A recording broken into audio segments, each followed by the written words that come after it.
Good morning, students.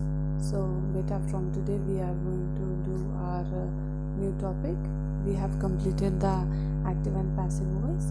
Now we are going to do the question answers of the chapter A Visit to Cambridge. Okay, A Visit to Cambridge from Honeydew. We are going to do the question answers of this chapter. So first of all, comprehension check. Which is the right sentence? Cambridge was my metaphor for England to the writer. So, option 1, Cambridge was a reputed university in England. Option 2, England was famous for Cambridge.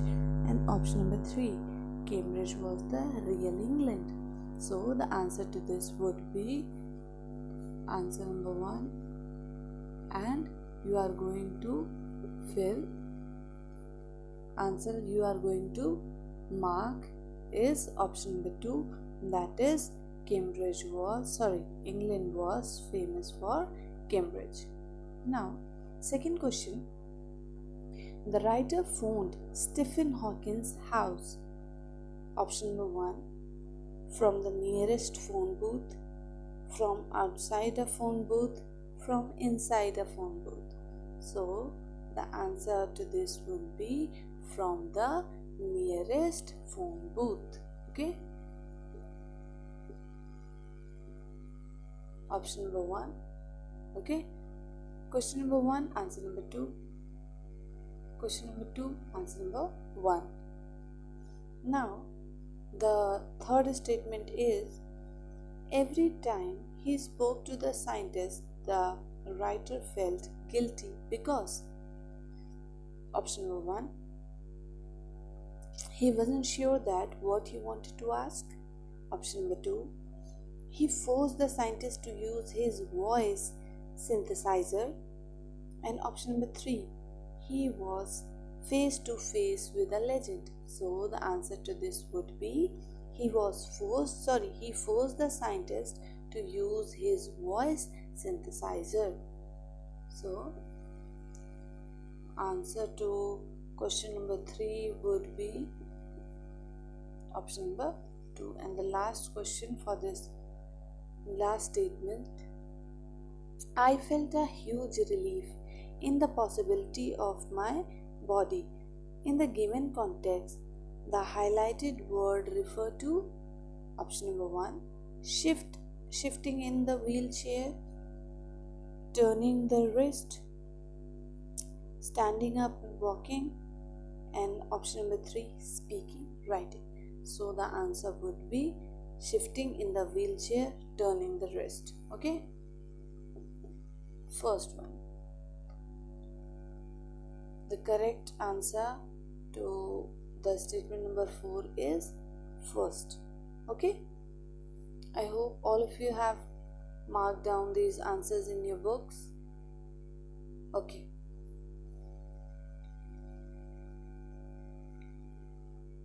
Now finally move on to the question answers. So, question number 1, part 1. Did the prospect of meeting Stephen Hawking make the writer nervous? If so, why? So, when we were discussing this chapter, I have already told you what the writer felt. Okay. So, question answers.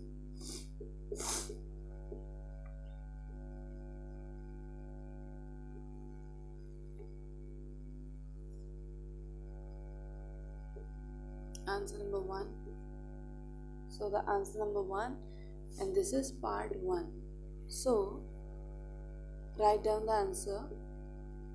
The writer felt nervous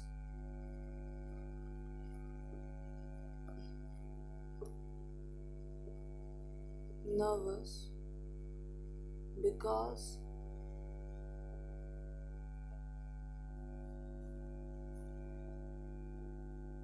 he was doubtful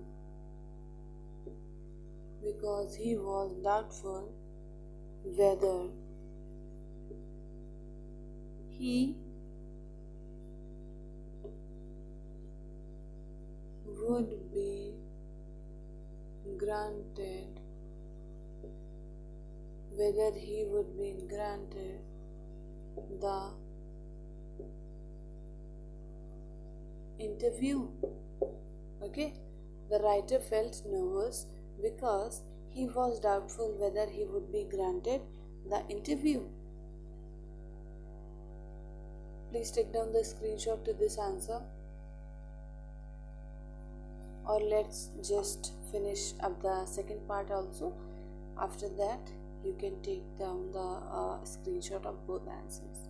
So question number 1, part 2. Did he at the same time feel very excited? If so, why?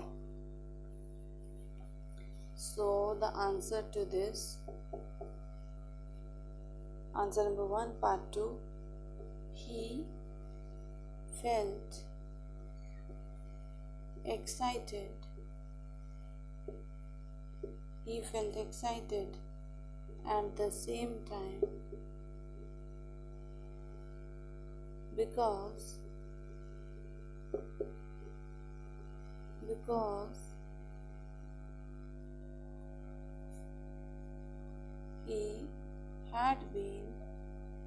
because he had been there to see Professor Hawkins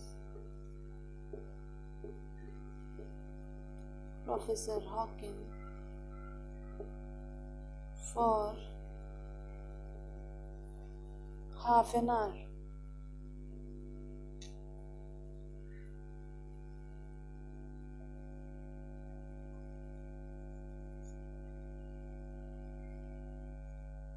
Okay, so why was the writer excited? Because he was finally at Professor Hawkins' house to meet him, and he had got the appointment for interview for half an hour. So please take down the screenshot, students. Please take down the screenshot for both the answers, part 1 and part 2.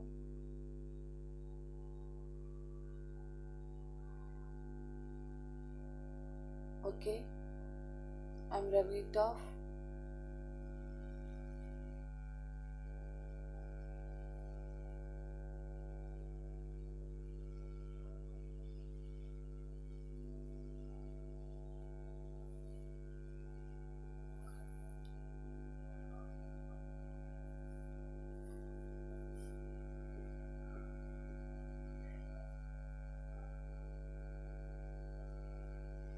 Okay, now let's move on to the question number 2. Guess the first question put to the scientist by the writer. What was the first question that was asked by the writer to Stephen Hawking? So the answer to this would be answer number 2. The writer's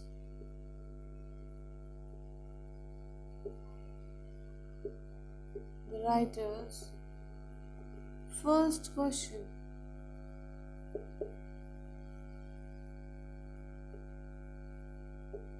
to the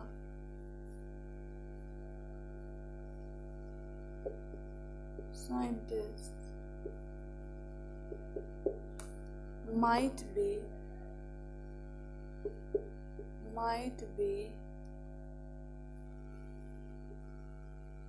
about Hawkins'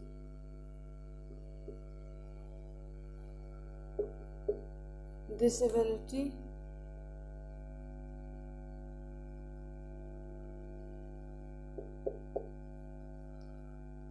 and how he had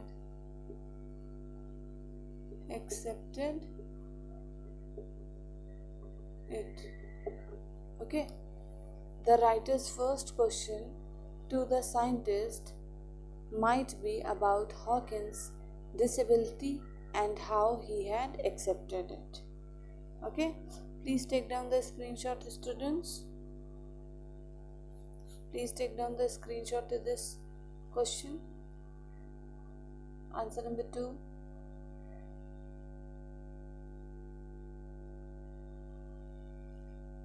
Okay, I'm rubbing it off.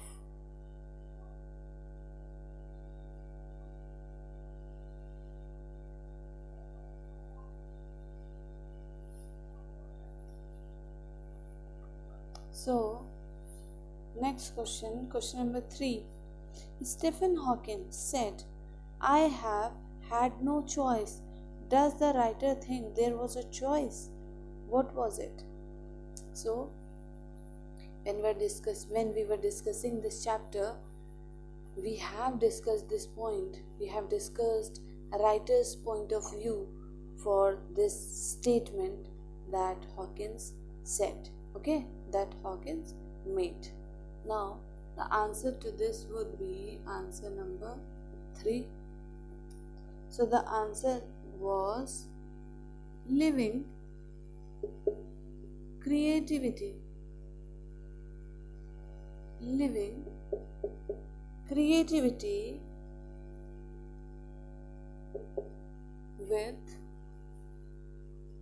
with the reality of his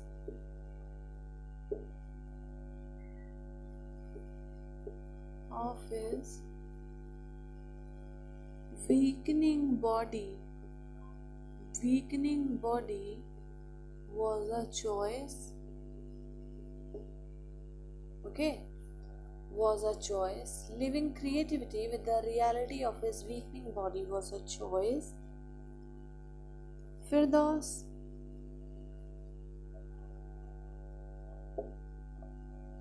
strongly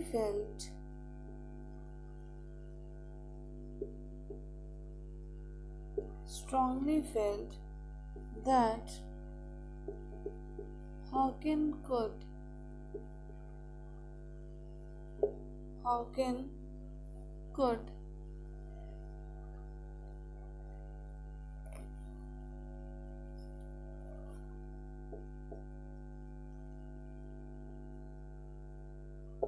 Firdaus strongly felt that Hawking could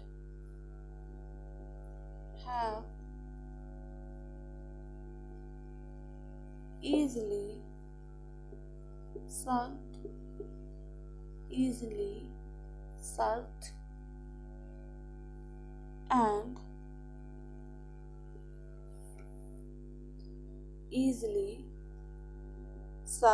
and surrendered to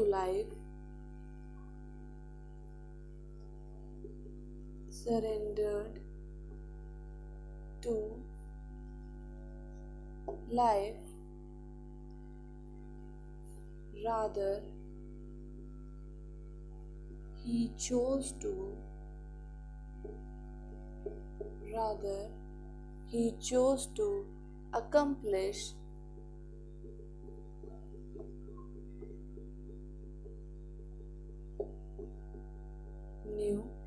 accomplish new heights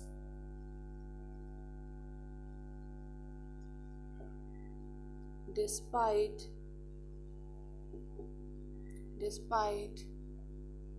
being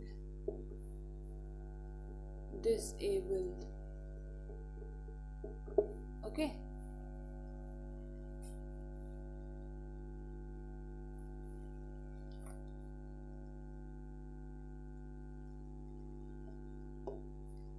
So, living creativity with the reality of his weakening body was a choice. Firdaus strongly felt that Hawking could have easily sulked and surrendered to life. Rather, he chose to accomplish new heights despite being disabled. So, students, I hope now the answer to this question is clear. Please take down the screenshot. Please take down the screenshot, students.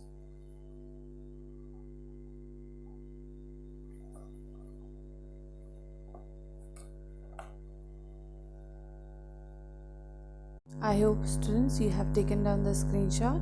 I'm rubbing it off. It says he chose, okay, rather he chose to accomplish. I hope you can see. I hope the board is not shining. Okay, now I'm rubbing it off.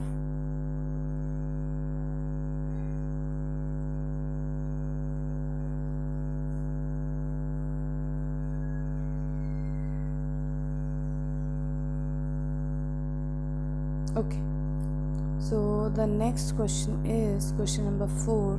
That would be, I could feel his anguish.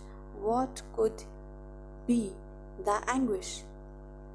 What was the anguish? That when we were discussing the chapter, we have talked about this. What was the scientist Stephen Hawking was feeling anguish for? I hope you remember. Answer number 4.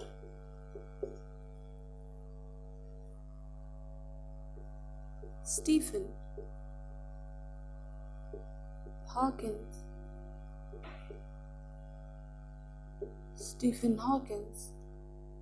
mind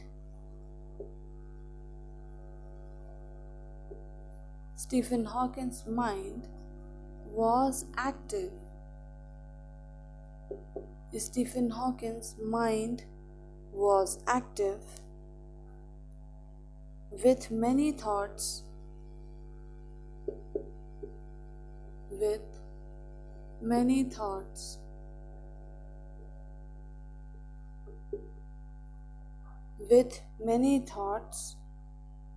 that he wanted to express,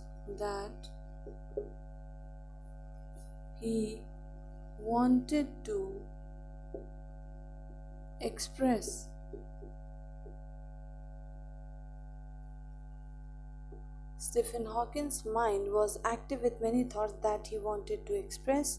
However, his thoughts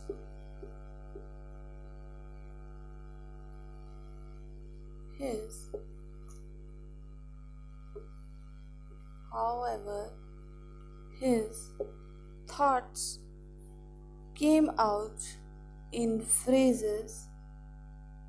His thoughts came out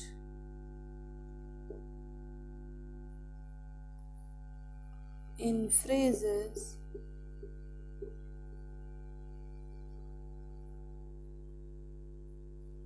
without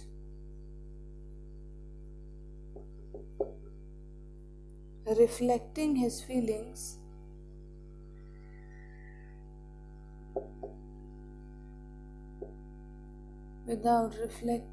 feelings or emotions.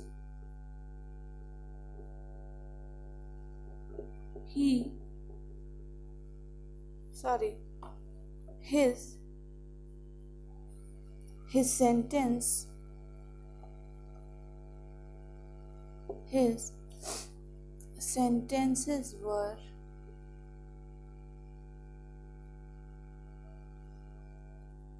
mere lines without any sentiments.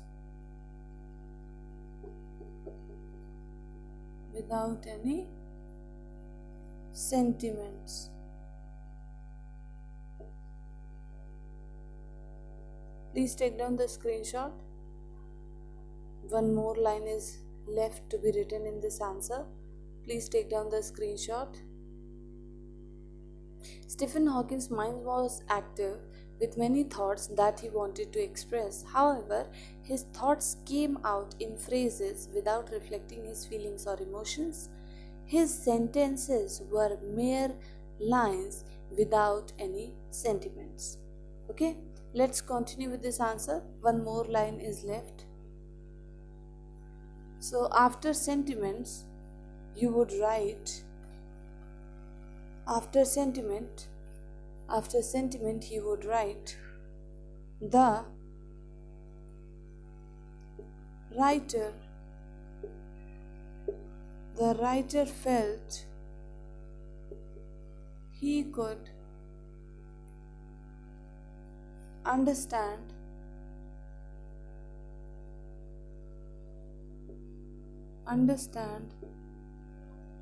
his anguish.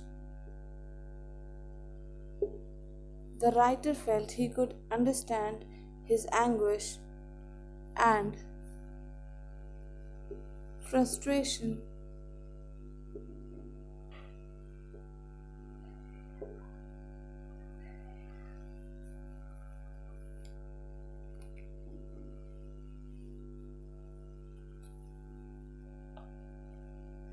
At that. Okay, so after sentiment you would write the writer felt he could understand his anguish and frustration at that. Okay, please take down the screenshot. This is in continuation to answer number 4. After sentiment you would continue with this. Okay, I hope all of you have taken down the screenshot, and we would be continuing this chapter in the next video. Till then, do the homework. And what would be your homework? Please find out the answers, okay, to the exercise given behind the chapter. Okay, bye bye, take care.